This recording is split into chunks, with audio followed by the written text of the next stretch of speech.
Vatandaşlar ölüp kalanlardan tutuklandılar.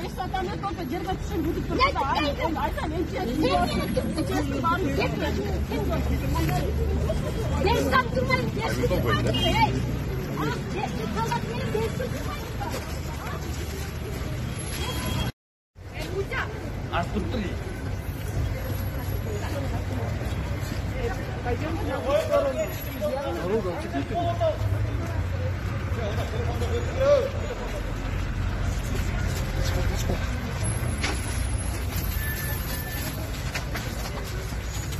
Ё-моё!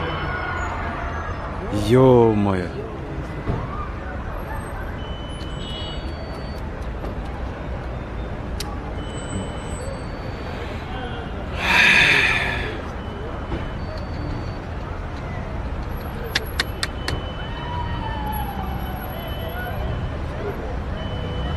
Жигиттер секирип кетти.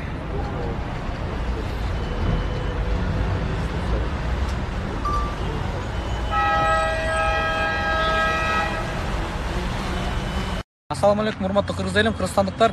Советский Донецкийде салынып жаткан имараттын 8-чи кабатынан каргашалы окуя болду. 22 жаштагы жараныбыз секирип кетти. Каза тапты, арты кайрылуу болсун. Бул видео тасмабыздын кайрылуусу бул МЧСтин башчысына Ажикеев Бабек Эргешевичке кайрылуу. 4 саат сүйлөшүүлөр болуптур. 4 сааттын ичинде батут тартылган эмес жерде.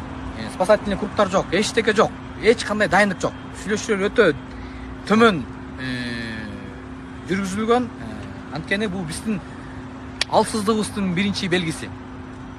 Былтыр 28 февралда 2020 жылы ушундай эле окуя болгон. Ошол окуя сиздерге сабак болгон жокпу?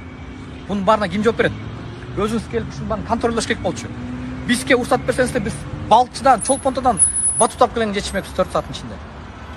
Секирген жагы бир эле күн батыш жагында болгон. Бул окуячы. 3 жагын баары курчалган. Ошо бир жагыбызды бирдемке төшөп койсоңуздар, хотя бы баланы сактап калмаксыздар. Ушундай кыйын кырдаалда бир жараныбызды сактай албай калсак, анда МЧСтин бизге эмне кереги бар? Бунун баарына ким жооп берет? Сурообузга жооп күтөбүз, барыңыздар.